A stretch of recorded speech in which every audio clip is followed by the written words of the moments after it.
And welcome to our Musings episode number 189. Hey, Scott, how you doing? Doing well. How are you? Good. I think our internet's maybe running a little slow today. I know mine's been acting up.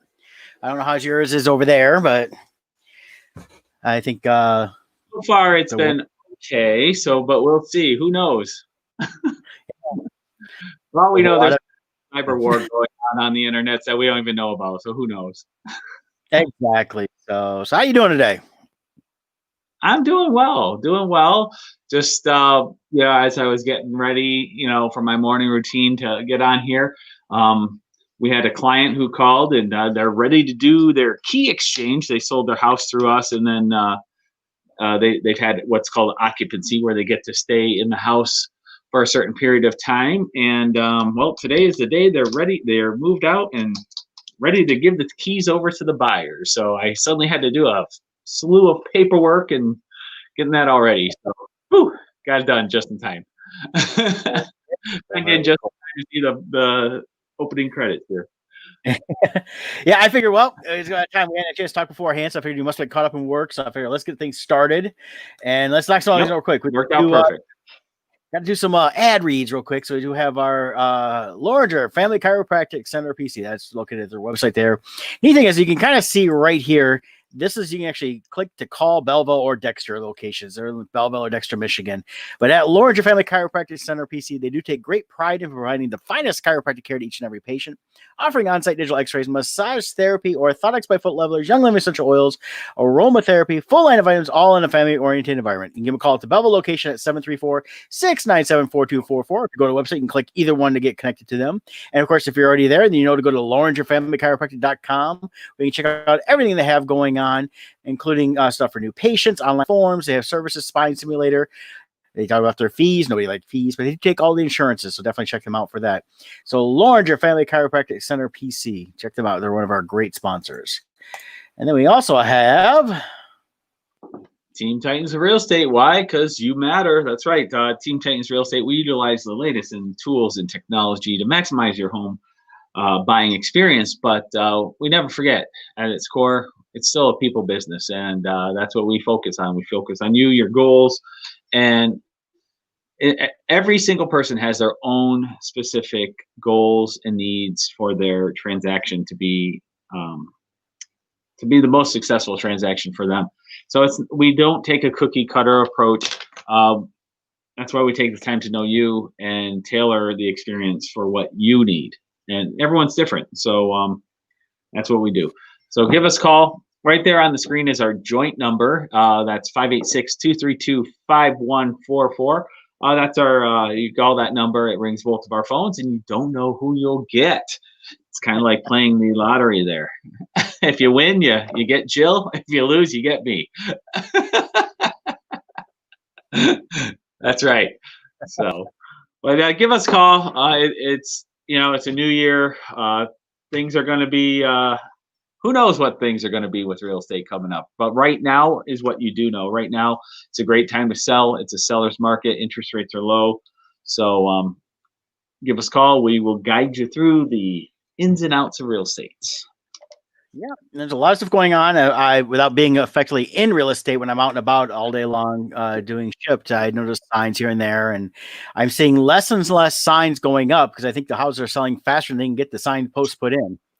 So that's true. Actually, we've converted to we bought a bunch of signs that we stick in the ground because when you order the sign post, the traditional big wooden post that goes up and then you hang your sign on, when you order those, it could take 2-3 days for the post to get out there, and by then it's sold. So we've actually now got ones that we just stick in the ground ourselves because it's not getting up fast enough. So, and Sean Forney is saying that's what she said.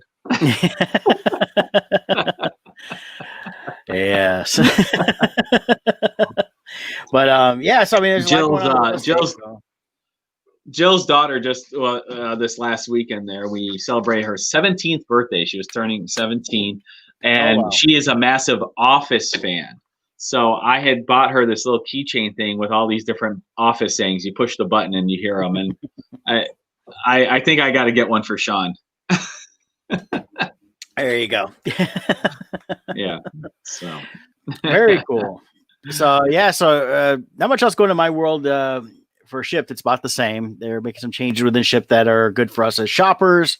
Looking forward to some of those. We're going to actually allow members actually now going to be able to highlight, the shoppers they want. So if like I deliver to somebody they like me, they can actually request me, and I can accept it. So that way I get offered first. It's kind of a better way of them offering orders to people, which is great. Makes it easier for those I get that like to see me every week, and those that don't, well, they just don't rate me well, so it doesn't matter. that's right. Yep. Oh, and I see Sean chiming in here. That's what she said. It is. Yeah. So, that line is just never gets old. Yep. That's why everyone should go to T-24 and buy the T-shirt. Yes. Which we've got pictures online of Scott wearing that shirt quite a few times. That's right. Yep. So very good. So it's been, it's a crazy world out there right now, but we're hoping to be your source of escape for all that. However, if the world does go insane and the apocalypse occurs, we will break into that. But our intention is to make this a fun episode and talk about fun things like we had Marvel's WandaVision come out this last week. Yeah, we can talk about that because it's not too deep a show to get into and kind of get through it. Scott and I talked the other day about it. Tons of Easter eggs in that, huh? Yep. Sean says Lisa loves it, so that's good there. Probably that's what she said. But yeah, this is an interesting show. If you go into the show and you don't know anything about Marvel, you're gonna wonder why they're doing sitcoms. And basically everything that's going on is, I think, leading up to a bigger overall story. This, to me, has come across as a show that they're doing it in a way that they're progressing from one show to another as we're going through the mind of WandaVision, of Wanda. And speaking of Vision, yep. Speaking of the different shows they're doing, they are going to be doing The Office also. Okay. The other ones they were doing, I'm trying to watch so I don't get too many spoilers, but I have gone back and read recaps of what people are talking about within these first two episodes. And there's way too much to kind of try to keep up with every little nuance that's going on. But I like the fact they started off with a Dick Van Dyke, then they went to the Bewitched, which actually led to them being black and white up until towards the end of the Bewitched episode, which is episode 2, because Bewitched itself did transition from being a black and white show to a color show. So it was an interesting way they decided to handle that transition. And then, of course, I like the little commercial breaks they're doing. Have you paid attention to those, Scott?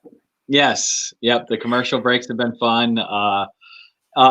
Overall, for me, the non-spoiler review I'll give is I hope they switch to the Marvel typical stuff soon. It's fun as a parody of these shows, but I feel like they're not even good parodies is the problem. I understand they're hiding Easter eggs throughout and all that, and that and what's making me hold on to this is my trust of Marvel. They did a phenomenal 11-year span of movies. So I am curious to see where it goes, but UHF did parodies right with Weird Al. That's how you do good parodies. And if they had done that level of parody, I think it would engage me more and I wouldn't care how fast they switch over, but I just want to get this moving on now. Let's get to the meat. See, I think that's what we're seeing though. I think once it gets done, because you mentioned about watching Age of Ultron with Jill recently. Yes. Yes. Yeah, go ahead. Yeah, so Age of Ultron is probably the least favorite of the Avengers movies. A lot of people didn't like it when it initially came out. They said it was worthless. There's nothing there. Wasn't good. Why they do it like that? And I went back and watched it again myself. And I got to tell you, there was a lot of things as I'm seeing going, okay, I enjoyed it when it first came out. It definitely is not my favorite of the 4, but I still enjoyed it more than most people did. But there were so many things in there that make sense now that we have the other movies that came after it. Yeah. Even when it came out, Age of Ultron was not one of my favorites, but at the time I enjoyed it. And I remember at the time saying, really, Age of Ultron, you couldn't watch as a standalone movie. It was really a 2-part story. It was the opening of Captain America Civil War. Yes. Age of Ultron was needed to set up the events, put the characters, all the chess pieces on the board into the right spot so that Captain America Civil War could take place. So it was a much, just like anything in TV, you'll have certain episodes where everything is set up for the story, and that's what Age of Ultron was, because the Marvel Cinematic Universe was pretty much a glorified TV series in the way everything played out. So I enjoyed it at the time, but watching it now, knowing the entire story, it's a far better movie now than what it was at the time, I think.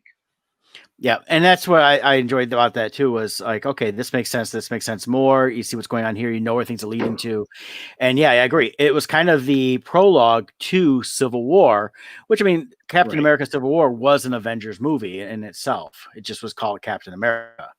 Right. But you get all the Avengers in it, and you had the new Avengers. You had those that sided with Cap, those that sided You with Tony Stark. So And how much of that movie had the ending in it? What, like, Tony Stark refers to "this is our end game," and which ends up being the name of the final movie, and all those different things. The biggest thing though for me was, wait a minute, I forgot Wanda had a heavy accent. Where'd that go? yeah, she did have the big Russian accent, and then that was pretty much gone. But I guess you could say that since she could speak English.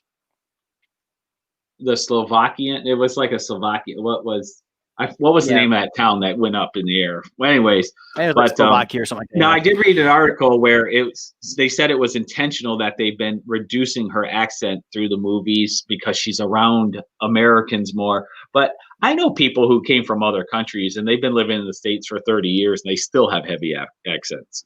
So I doubt spending 2 months with the Avengers gave her an English accent.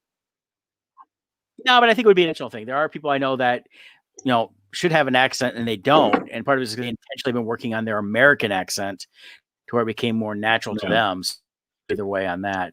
Of course, Scarlett Johansson has that heavy Russian accent as Black Widow.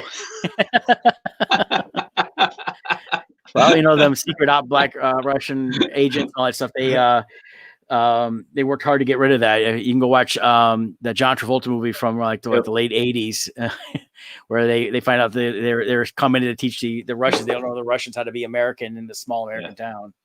So, or another example is Mark Wahlberg, how hard he worked to get rid of his Boston accent. He was actually afraid of taking on roles with a Boston accent because he didn't want it returning. Well, and that's the thing, it's people can, with British accents, some can do a good American. Some, no matter how much they try to talk American, it still sounds a little British or whatever, and stuff like that. So it's just a matter of training and stuff like that. So, and I think, of course, getting rid of the Russian accent or Slovakian accent for Wanda was more like, hey, we don't have to keep worrying about this and keep bringing in dialogue coaches. And it's just kind of trim it down as we go along. So it makes kind of sense there. So, but it was nice refreshing myself with Age of Ultron. So next will be Civil War.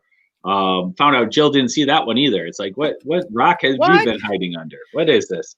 Well, she's been hanging around us for about 3 years now, and she hasn't seen any of these. Come on. Well, those were before her. Yeah. So I'm righting the wrongs of the universe here. Well, actually, after watching Age of Ultron, I actually was looking on Disney Plus, and they've got the entire first 28 movies on there, and they actually have a tab under the Marvel where you can watch it in chronological order for how they actually take place in the universe. So it starts with Captain America, goes to Captain Marvel, and then goes from there. And I'm actually kind of tempted to do it that way and just kind of get an interesting look at it, because it's interesting to see how, when I was going through it, I didn't realize that the Guardians of the Galaxy movies just go right next to each other. There's nothing in between. Right. So it's kind of interesting on that. So a lot of cool things that way to help build up to as they're going along, and kind of want to watch them again just to, as we're getting through these series. I think WandaVision, and this has been my theory, WandaVision leading into Falcon and Winter Soldier, then leading into Loki. All three really are, it is one long thing. So we're seeing the first act of a 3-act movie, but it's covered over 3 series. That's kind of my theory on this. Is Loki the next one released? I thought Loki was. No, it's going to be. It's supposed to be Winter Soldier, Falcon, and then he comes towards May. After we get Black in May in the theaters, but after that, then they start doing the new Marvel movies. So I think all of this is set up to those, which they kind of talked about before. Let's see. But I think this says May for Loki. What was the next one? Other one, Winter Soldier? Yeah, that should be in March. In March? Okay, cool. Okay, nice. Yeah. The Loki one's the one I'm really looking forward to. I'm really excited about that. The trailer was great. Yeah, I'm really excited about that. The Falcon Winter Soldier. I think what we're seeing with the Wanda. August. Wait a minute. Oh, August 2020 was originally for Falcon and Winter Soldier. Right. And it got moved to, you said March? Yes. Okay, cool. All right, sweet. So my theory is what we're seeing here in the WandaVision, this is setting up who the big bad is going to be. And I've been seeing a lot of speculation that it's either going to be Mephisto.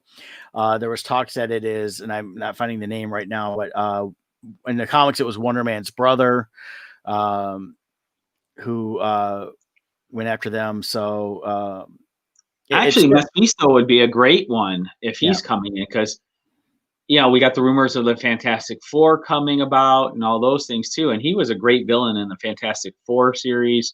I really enjoyed him. Grim Reaper, Sean saying that's right. Grim Reaper, yes. For the name of, but Mephisto was always one of my favorites. I loved in the, what was it? Was it Secret Wars he was behind? Or it was one of those major storylines that went through all the different titles. I really enjoyed his character in that. Yeah. And of course, what we're seeing in the first two episodes, I mentioned the commercials. We got the first one with the Stark Industries toaster. And then the second episode had the watch, which if you didn't catch it right away, I went back. I saw something, so I had to pause it and go back. You have the Hydra symbol on the watch. So Hydra is still kind of involved here, kind of still been an underlining tone to a lot of this. So, but yeah, I think what we're seeing is it's an interesting way of going about it. How it gets received is varying from people to people. I've enjoyed the parody of the old sitcoms, and it's interesting to see how they handle those. And then kind of paying attention to the characters, the African American girl that's in it is supposedly the daughter from Captain Marvel. Oh, okay, yep. Who in the comics was originally the first Captain Marvel, female Captain Marvel, actually, in the comics. But this would be from the movies. The daughter was what, like 9 or 10 or something like that, and so now moving forward, she would be this age. So there's something with her involved. I think it's how we're getting introduced to different characters coming around. I'm wondering how Catherine Hahn fits into it. She's the goofy neighbor. I like her as an actress. Well, according to the article I have up here, her name in the series right now is Agnes, but they think is part of Agatha Harkness, which is an arch enemy of Scarlet Witch. Okay. Powerful sorceress who tangled with the Scarlet Witch in the funny books, first as a nemesis and then later as a teacher. So they're speculating Agatha Harkness took parts of her name to form the name Agnes. So, not sure. Yeah, and then Sword, I guess, is the Sword logo was on the beekeeper, so we had that come out. So I think it's a lot. This is all. I believe the entire series is taking place in Wanda's head, and she's being manipulated. And these are things that are coming out. They're also doing They're also playing with the color, where color will appear on certain objects, like the helicopter or the beekeeper. Like all of a sudden, the whole world went to color and then went back to black and white. So something weird's going on there. Has a very Pleasantville feel. I enjoyed that movie with Peter Parker, Tobey Maguire. Tobey Maguire and Reese Witherspoon. Yeah, I watched that just a couple months ago again. I hadn't seen it in a while. I liked that movie a lot. That was good. It's one of the last things Don Knotts did. It was fun. Yeah. So I'm interested to see how this goes. It was neat to drop 2 episodes right away. I think that was smart on their part. They're not very long. They're only about a half hour. So dropping them like that allows you to kind of get it. Yeah. And there's 6, I believe, altogether, if I remember right. Might be more.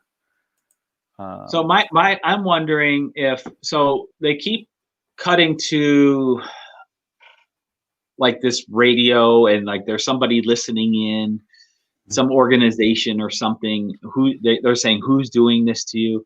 I'm wondering if this show is going to be introducing that organization that in the Loki trailer Loki ends up joining, where they kind of exist outside of time and space or whatever. They're kind of like the Men in Black of the Marvel universe. And that's what I'm thinking we're seeing is that's what I mentioned before about going from one series to another. I think it's all building up to that. And then that's all gonna be something that's gonna be ported right into the movies.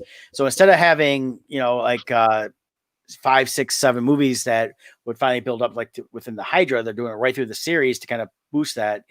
Might be getting what you and I have speculated for a long time they should do is put a little exposition in the series so that the movies can just be the events they need to be. And then you can do more of the detail stuff in these series to continue on. And it's kind of what I'm thinking of doing. So yeah, use the series for the character building and that stuff. But I also wonder too, with this organization that Loki is going to be joining in his series, they do this existing outside of space and time type thing. I wonder if we'll be introduced to the Watchers through that series. That would be cool. Even tie it into the What If series they're going to be coming out with. Yeah, where we kind of through that group you're seeing the alternate timelines. Yeah, we got the Watchers a little bit with little Easter egg with Stan Lee at the end of Thor. And that was kind of cool. But yeah, to maybe learn a little bit more about who they are. But that would actually tie in more. Yeah, like maybe this is their organization. Yeah, this would tie more into the Fantastic Four, who really got to know the Watchers a little bit more than anywhere else. So interesting to see what they do. I'm real excited about that. The series itself, like I said, WandaVision is a great. It's one of those ones where Mandalorian, I had to get up early on Friday and watch. WandaVision, I can wait till I get home. So I'm not rushing to watch here. But I'm not going to be devastated if I read spoilers online. Yeah, but it is a fun show. Yeah, and I like Paul Bettany. He's actually funny. I like the comedic part he's brought to it. I like the little bits in the first episode, the Dick Van Dyke aspect that he did. Instead of tripping over the ottoman, he walks through it, and then of course he has to leave to go to work. He forgets to change. He goes, "Oh yeah," and he just changes, becomes human, and stuff like that. And of course, there's a couple pictures online they're showing where they forgot to put the makeup on his arm, and the shirt's opened up, and you can see it. He's So there's going to be little tidbits like that, which I think were not intentional things as like tidbits or anything. I think it was just like someone forgot to put makeup there or to close up the shirt. Right. So I did enjoy the probably the Bewitched parody the best so far. Yeah, that was my scene where she's cooking and everything's floating around. Yeah, I liked the bit with the boss and his wife, and the wife, of course, was from That 70s Show. She played the mom on That 70s Show, and I like her. Oh, yeah, that's right. And that she's funny, which actually there's a slight tie in there, not really directly, but just the other week was Tanya Roberts died, and she played the other mom on That 70s Show. She played the neighbor's mom. Did she die, or she actually died? They announced that she finally died about 4 days later. Oh, okay. So that I had no idea what was going on with that. Yeah, I happened to hear. The only reason I heard it because I listened to radio while driving around as it came across. We now have death hoaxes, alive hoaxes. Well, and then they were talking back to life hoaxes. They were talking about one of the shows I listened to that her significant other thought she was dead. They kind of implied she was dead, so he left to kind of grieve and get things together, and then he dies, and then he gets a call 8 hours later, yeah, she's not dead. And then she actually died. It's so weird. A couple days later, she actually did. But yeah, she was on That 70s Show, like you said, and so many other things. So we'll see what happens with WandaVision and go from there. Do we know how many episodes this is going to be? 9. I did look it up. There's 9. Okay. Yep. So I think that's why they did the double episode, and then it'll be 8 weeks long, and then they'll go into the next one. And it sounds like I don't know if there's gonna be really a break between WandaVision and Falcon and Winter Soldier. So I think what we're gonna see though is that we'll see the real world of what's going on with the Falcon Winter Soldier, and then rebuilding the team or whatever.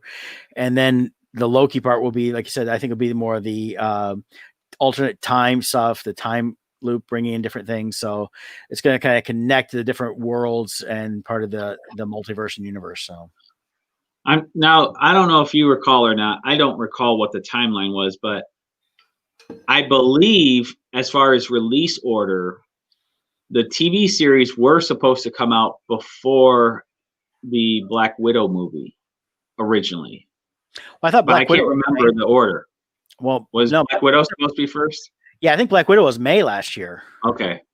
Okay, so that hasn't come out yet. So it must not tie into the storyline if it No, doesn't matter that it's coming out later.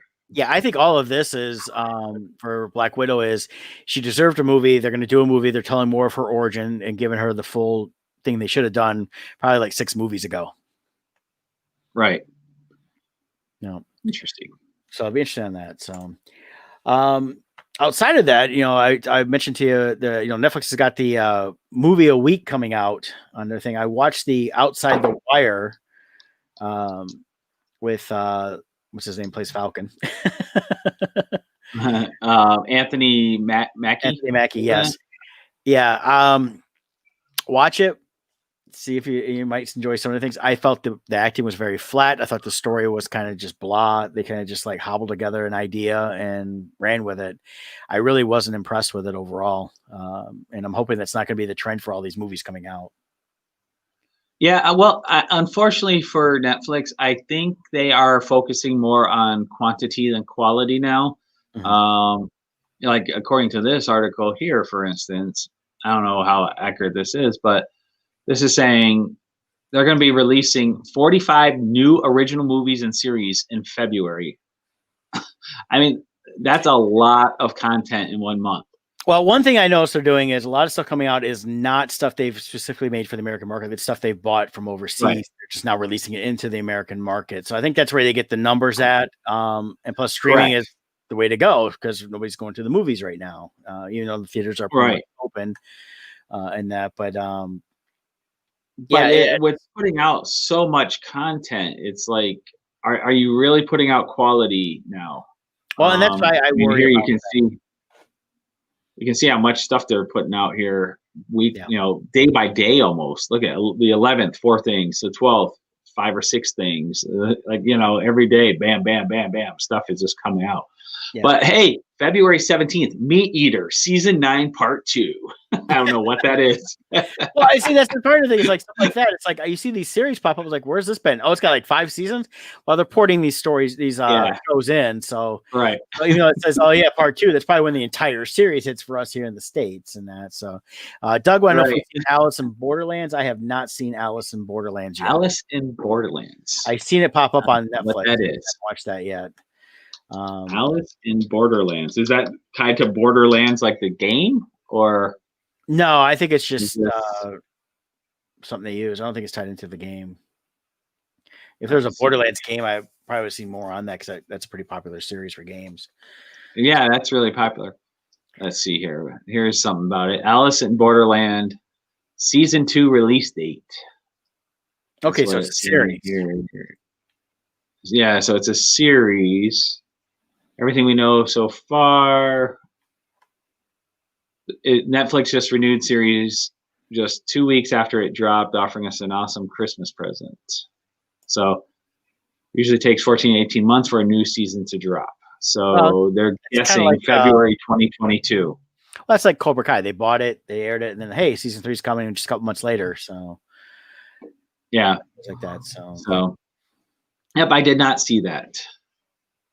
Yeah, and then Netflix has Alice in Wonderland and Hunger Games. Doug said.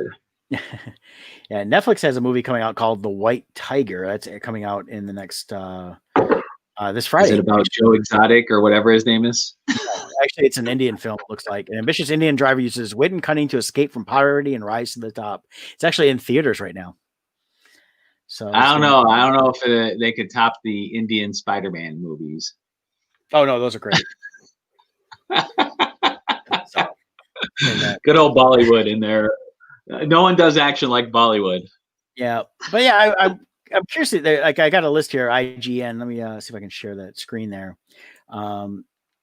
And this one has it broke down by type of genres, which is kind of an interesting way of showing it. And some have dates on them and that. But here's like you've got the in action. They're gonna have like Army of the Dead, a movie called Awake, Kate. They had the Outside the Wire, which definitely had a lot of action, but again, it wasn't. I just didn't feel the story was compelling at all. I got bored through it.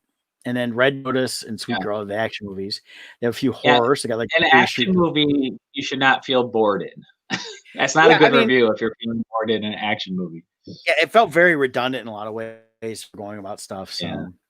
but then got all these. Did Yeah, it feel for like horror it was movies, like a 20-minute storyline that they stretched out to 2 hours? pretty much. I mean, it's just it was actually it felt like Yeah. everything was just like, hey, we like stuff in Terminator. Hey, we like stuff in this stuff. We like this movie. We'll kind of hobble it together and try to tell the story, and you know what's going to happen And the that's minute you get into it. yeah. That's my So, worry with Netflix coming out with so much content is it's just going to be a whole bunch of ideas that they force. It's like Will Ferrell movies. mhm. Some of them I really like, but the vast majority to me feel like it's an awesome 2-minute comedy sketch that they somehow stretched into 120 minutes. And the thing too is, I noticed the trailer for the this release is they're talking about all the people that get to do stuff, like get some people get to direct movies, stuff like that. They basically said, hey, if y'all want to do stuff, here's now, so go for it and make Yeah. your movies and all that stuff. So what I am interested in seeing, hoping it's gonna be good, is The Rock and Ryan Reynolds in Red Notice, and I don't have a release date for that. See, I can't stand Ryan Reynolds anymore. I like him as Deadpool, but he no longer acts. Every single thing he does, he's just the same. He's just Ryan Reynolds now. No, he's Van Wilder. I should get back. Which is another one I tried to watch. Right? I tried to watch last night. They have a new Van Wilder freshman year, and I tried to watch it. Of course, it's not Ryan Reynolds, and I got about 20 minutes into it, had to shut off. It was just stupid, and it was like, you guys took nothing original here. You took nothing based on the original movie. He goes to this college that he supposedly was at for 7 years. This is his freshman year, and it's a military type academy. I'm like, no, this doesn't make any sense. You guys are this is just dumb. So they try to do. It almost reminded me not so much having like a major pain, but like oh, here's military thing, and I'm sure the ending was they had to do some military games, and Van Wilder would throw a party and they'd win. So Right. I forgot it was Ryan Reynolds and Van Wilder. I forgot about that. Geez, I yeah, haven't watched that since it first came out. oh yeah.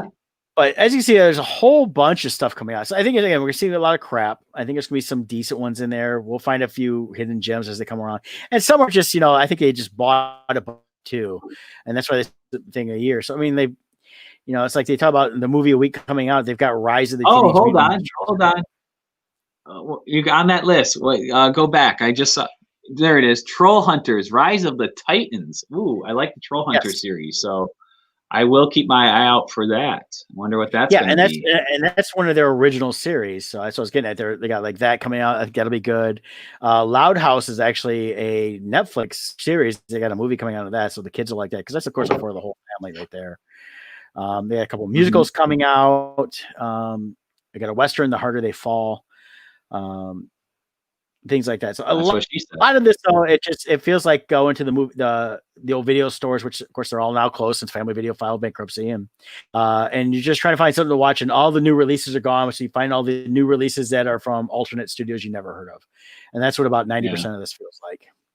So it'll be interesting. I have a feeling too. A lot of this, like you were talking about, like they're letting them kind of do things that they want.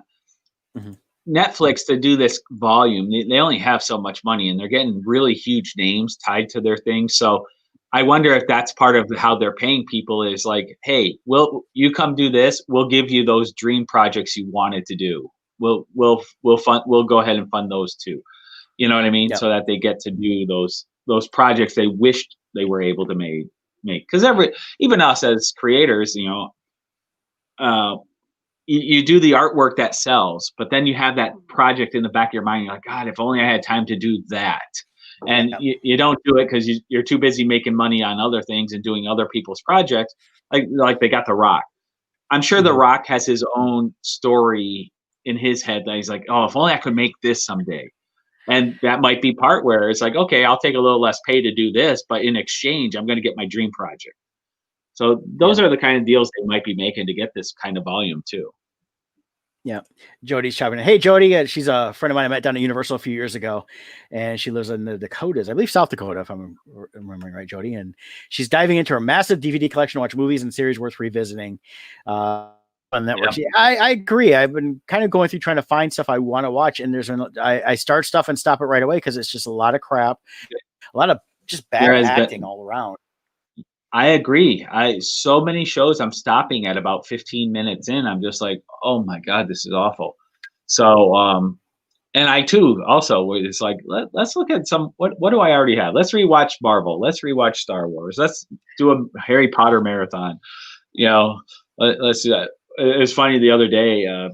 Jill was watching Harry Potter and her daughter walked in. It's like, you like this? How do you know about this? It's like, this is older than you are. What do you mean? How do we know about this? Oh, geez. Well, they don't want to come here. I remember when it was books. Yeah, they don't want to. They come over here and be like, "Oh, you've got all kinds of Funko Pops. I got them over there, and I've got stuff there. I've got over here, somewhere around here. I've got the." They have no idea how geeky we are. Yeah, here's the coins. I've got actual Harry Potter money. Yeah, you know, I've got my wand. Exactly. I'm actually heading down next week for a few days to go to Universal and play at Harry Potter World. Oh, I'm jealous.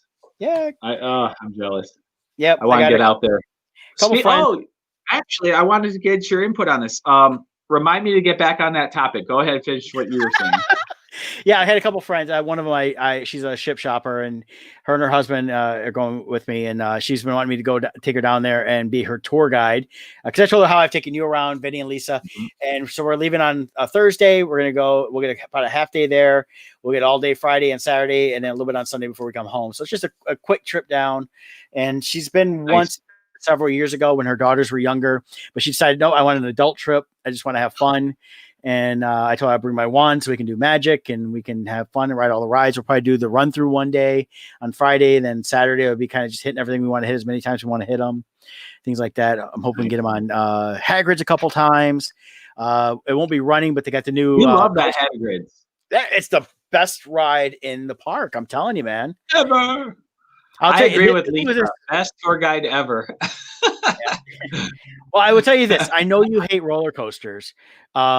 And that I would, if I can get you back to Universal, I'm going to ask you to ride Hagrid's once. You can sit in the sidecar, so you're fully encapsulated. There's no loops. There is a couple, and then a drop like straight down. But other than that, you could survive it. But I think you'd enjoy it for what it is because it's got a fun story in that stuff. So, nah. I'll find a video online and watch it. Yeah, here I'll quote Johnny Lawrence. Be a pussy. That's okay. We'll put some rad on. You can listen to that. But I to get back to my earlier point, you were talking about going down to Universal and stuff. I read, and I know you'll know the answer to this. Is it true Disney is doing away with their annual passes? Yeah, let me. A couple of things happened. They first announced Disneyland has gotten rid of all annual passes. So anybody that had them, they're getting rid of them. They're not issuing any new ones, and mainly because one, Disneyland itself in California is not open.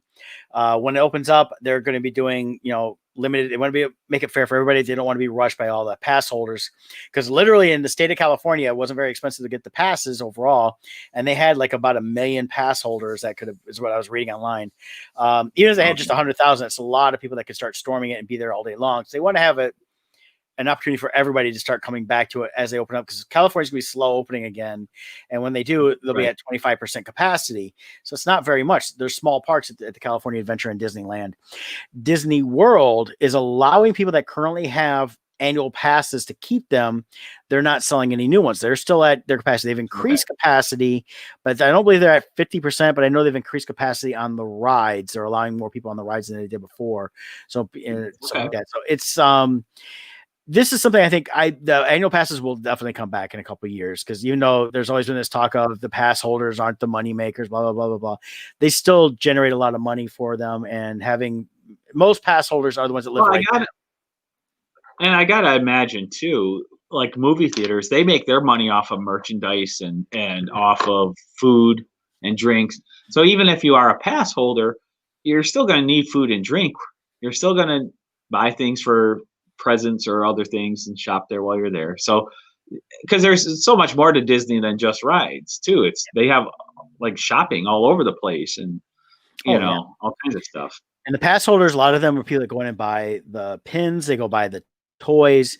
They buy the exclusives Right. when they come out. They go get line for all that. They go in there and they'll go, hey, we can go for half a day there. And they'll go. I knew a lot of people just doing the MegaCon show. They're like, after the show was done, they're like, oh yeah, we're heading over to Epcot. It's open to like 11. We're going to have dinner in Epcot, and it's not cheap to eat there, Right. but it's an experience, and it's definitely worth the money. And I believe they had a thing you could buy that gave you a discount on food with that, along with your pass. But it's it's definitely the whole thing. It's like I have the annual pass for Universal. They've not talked about anything. They actually, I think, are very grateful for the pass holders. Because the pass holders are very passionate about Universal. I think more than the Disney ones are. Being kind of, so Universal's always been almost like the stepbrother to Disney in town, and Disney loves having Universal. It alleviated pressure from their parks, but Universal is coming to its own with Harry Potter, with the Jurassic Park. The new Jurassic Park roller coaster is going to start this summer. They've been showing it running online. You can see them running through. It looks like it's a lot of fun. You definitely wouldn't ride that. Too many loops and twirls on that one. But those that like the Hulk ride will definitely like that. So, I mean, the pass holder thing, I think, will come back to Disney. I think it's just going to matter of time, as they need to get things back to normal where people are coming to the parks on a regular basis. They're not getting the tourists. They're not getting the vacationers. And neither one of the parks any of the parks really are getting any of the foreign groups that come over. Because I can tell you by all the times I've gone to Universal, how many of the groups from South America you see throughout the year. And they're groups of like 50 to 100 in each group. So it's definitely that money's not coming in right now. But they got to get the capacity up once we get through the whole virus thing here. Right. All right. Doug mentions he wants to go to Disney for the Star Wars area. I agree. However, if what I'm reading is true, I'd rather wait another 2 years or so, because they're going to revamp it to be the Mandalorian, hopefully, and get rid of all the sequel stuff. I think that's going to be 6 months. I don't think it's going to be 2 years. I think it's going to be faster than that. They're moving quicker, and we're going to have. They can do a lot with all the shutdowns the way they are too. Well, a lot of the stuff is they had laid off so many people, a lot of worthy different actors. They have a few here and there.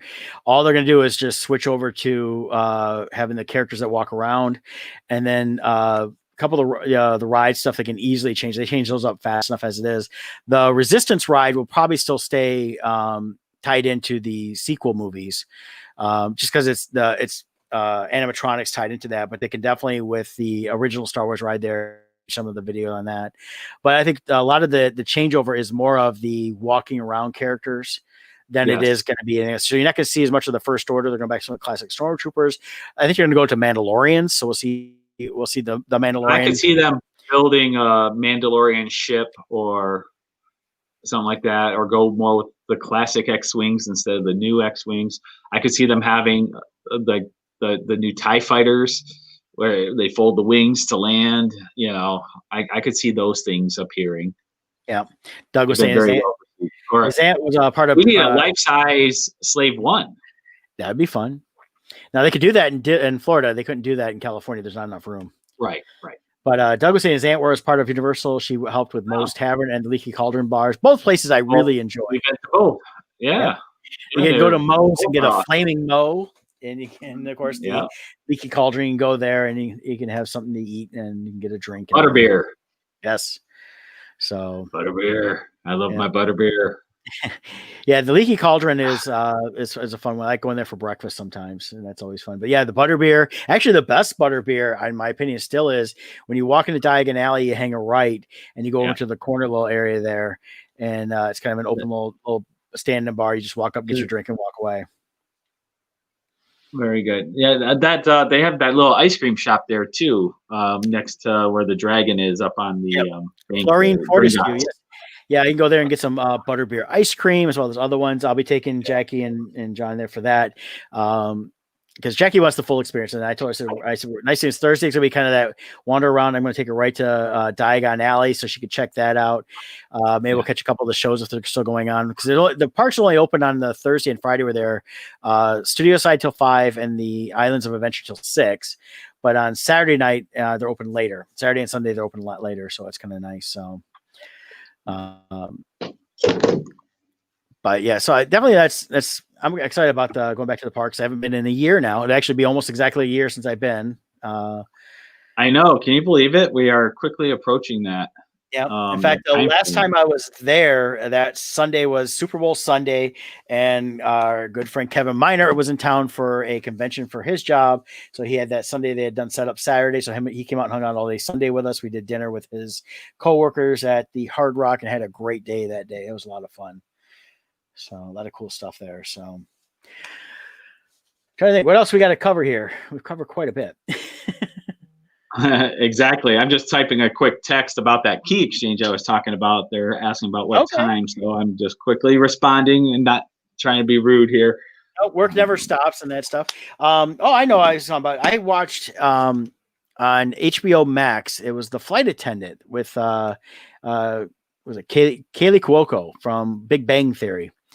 Again, there's another show that was, I guess it's based on a book, and it was okay. It was the last few episodes were the best part of it. It was stretched way too long for the amount of story they had, and her character felt like I was watching Penny as a flight attendant, and all she did was get drunk and get laid, and she did stupid stuff, and was just okay. I'm shocked I went through the whole series, but after the first 2 episodes, I was like, well, I might as well see how it ends, because I was there's nothing I really wanted to watch. So, and I was one of the things I could just kind of put on. You can get through it pretty quick. But the last couple episodes were decent. It had a thriller story behind it, but realistically, it should have been a 2-hour movie where they got to the point a lot faster than what they did. And they kind of left it open at the end where it could be another season. So we'll see what HBO Max does there. Speaking of them, they have also announced season 3 of Titans, and they're going to be bringing in Barbara Gordon. Oh, so that's very cool. Interesting there. And then, a lot of stuff going on HBO Max too. They're bringing a lot of more stuff on. The Warrior, like I mentioned last week, was Cinemax.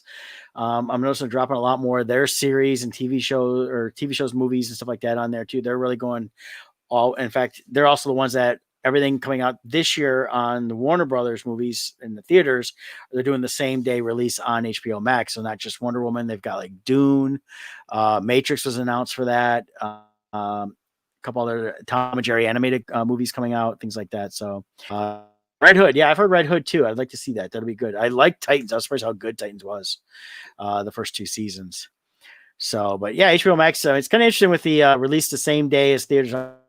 I'm going to try to go in theaters like Godzilla versus King Kong, because I think they lend better on a bigger screen.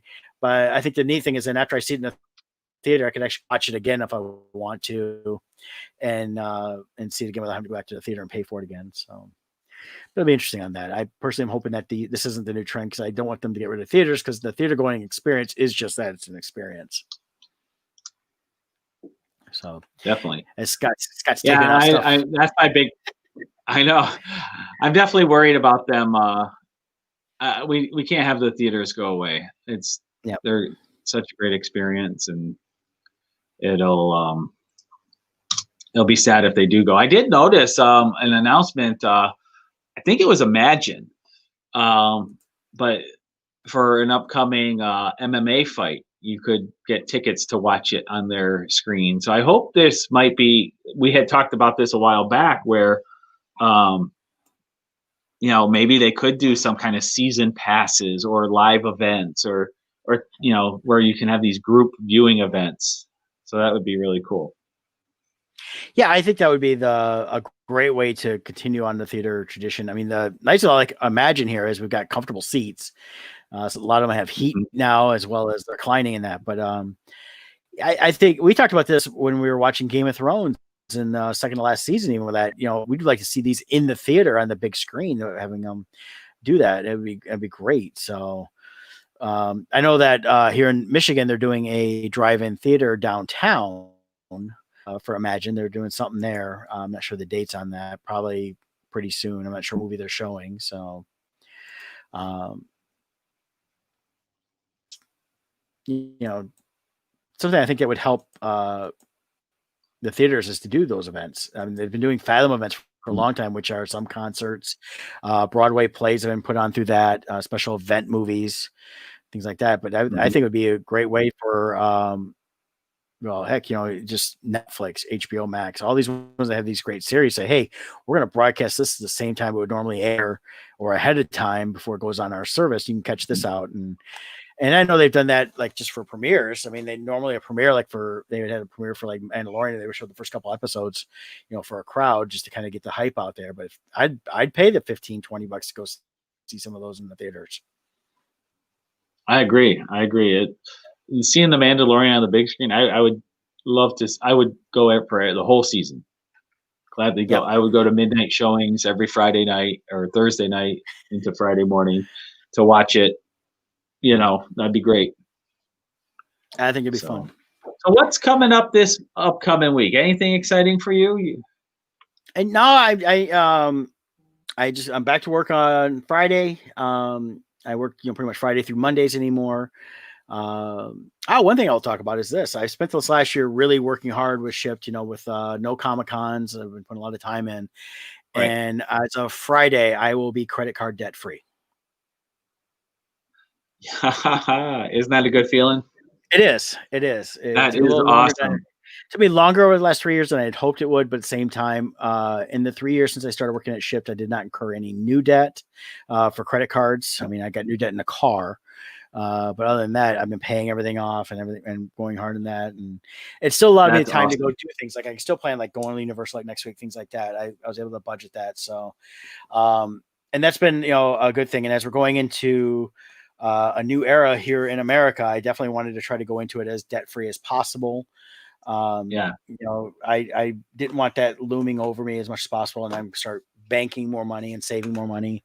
And somewhere down the road, I'm hoping I'll be able to buy a home, and things like that. Yes. So, but I needed to get the debt down, and I've seen my credit score jump from 580 to about 730 to 750, depending on who I check right now. So that's so good. And it's a nice feeling too, because that credit card debt really is, it's just shackles, that drag you back. And it's so nice to once you break free of it and then to stay off of it. Like I was able to break free about a year ago or year and a half ago or so. I still charge on credit cards, but what I do is things that get points or cash back, I'll charge them, but I pay them off. Like every other week I'm going in there and paying everything off, so I don't build up any debt, but I'm collecting all the rewards. So I do that. I've been doing that for the last about a year and a half now, and I have 3 cards I use rotating depending on where I'm doing. I pay them off pretty much almost every day. I get online on my phone and just pay them off. It's like, oh, it hits, boom, paid off. And I've been racking up airline miles. I've been racking up hotel points. And a lot of that is in anticipation of us getting back into traveling, doing some Comic-Cons and using my points. Right. And I know I've got some banked money for this stuff, but that's not going to last. And then having the points to be able to, so my airlines are free as much as possible, things like that. And living not from a debit card, but from the credit card, but paying off entirely. So it's not actually being, again, I'm not getting any interest charge or anything like that. So that's been a good thing too. And then look and say, oh, I got 80,000 airline miles. I can actually plan a trip if I need to, or if someone says, hey, here's a Comic-Con, I can use the miles to help defray the cost, to try to be a little more profitable at the shows. And hopefully someday we will be. So that's the other thing. Yeah, and then hopefully we'll be able to see Lisa and Vinny at of T-24 on the road and in person and at shows. And, and speaking of one show we normally would be Gem City. But it looks like if everything does happen, they'll be the same week as San Diego Comic-Con, it looks like. Yep. That's gonna be interesting to see if San Diego actually does happen again this year. I have a feeling it's gonna go virtual again. Which means it's not going to happen because the virtual was awful. Right. Well, and part of it is virtual cons don't work. The state of California is just so shut down now. So that's kind of wait to see what happens. Yeah, Doug can't wait for Comic-Con to come back, and us too. We've been structuring our whole thing. This whole last year was structured to get back to Comic-Cons, and want to also announce too through Bardstone, Wretched Realms. I just finished sending out the final rewards, other than a handful. I just got to get my one of my comic books, Emmanuel God With Us, as a digital format, so that I have a couple of those rewards to send. But otherwise, everything else is sent out. Yep, Brett's got them in his hand. Those metal covers are pretty awesome. Yeah. I'll tell you, just watching on the screen, you're not going to get the full effect of it, but this is just cool. I like the way it feels. It doesn't feel too Mhm. heavy either, but it feels solid. That's the best way I can put it. Is Yeah. it doesn't feel flimsy, but at the same time, you're not picking something going, wow, Yep. that's like tons of weight. And I love the way it Yep. comes out. And even though we did the black and white, you did the black and white there. The full color version would have been fantastic in this as well. Oh yeah, definitely. So, and Oh, thank you. Robert Hickey got his in the mail. Sean got his in the mail. all Great. right. Yeah, I'm glad Yeah, to hear everyone's actually receiving them in the mail. So that's good. Yep. You don't know anymore when you send them out. But we have a. Oh, yep. You got one of the sketch covers. We got an announcement to make though. We've started putting it out there. So our next Kickstarter is already in the queue. February 17th, it's going to be launching. So we'll be posting the links pretty soon, so you can follow it. So you get notified for the early bird special. But it'll be Poe Macabre issue number 2. Our friend Sean Forney there is doing one of the covers. Brett Pinson here. He wrote one of the stories. We got other artists like Jay Fife part of it, and then of course it's Kevin E. Meinert's creation / artist on there as well. So we will be launching that February 17th. In the meantime, I'm getting back on track with Crimson Shadows number 2. That's about halfway done or so. So that will be in the queue for. I'll be finishing that up during the Poe issue 2 stuff, and then I'll be doing that Kickstarter. I'm hoping end of March, beginning of April. So we've got a couple things lined up here. We're moving along. Yep. Excited about everything we got this year, and like I said, looking at the summer, getting back to some Comic Cons. We'll hopefully be at Gem City if Disney or if San Diego doesn't work, and then we're looking at we signed up for Colorado Springs at the end of August. Their Comic Con, and then we've got Cincinnati in September, and then Indiana is in October. I know Monroe is the same weekend as Cincinnati in September, although we were kind of meshing back and forth. I think Kevin thought it was October. It's actually September. So unfortunately, I'm gonna have to miss Monroe because I'll be at Cincinnati, which is a bum. Right.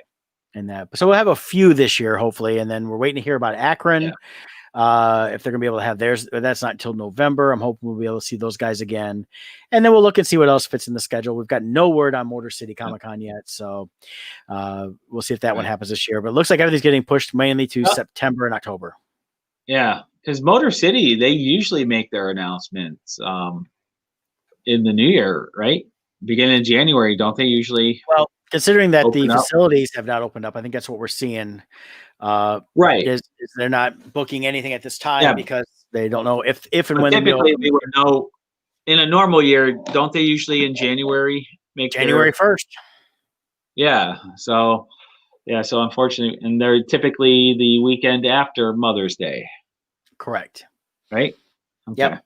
So I feel if we're gonna get a Motor City this year, it's gonna be a fall show if they have one at all. Yeah.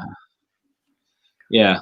Because even with guests, even if everything opens up, will potential Comic-Con guests even be available, or will they be busy doing all their shooting schedules to try to catch up, and production and other things? Yeah, and plus, until things if people says gives the all clear, the interaction is going to be very limited. So, right. Yeah. All right. Hey, it's looking at 11 o'clock here, so we're gonna head on out here, and hopefully everybody has a great week and join us again next week. Yeah, thanks everyone for joining in and watching us. And watch for more analysis. Our internet is more in sync next week too. I feel like both of our audios are off. Yep. I think the government's monitoring too much. We didn't see anything bad this week, so that's right. All right, guys. Hey, we'll see you next time. Take care.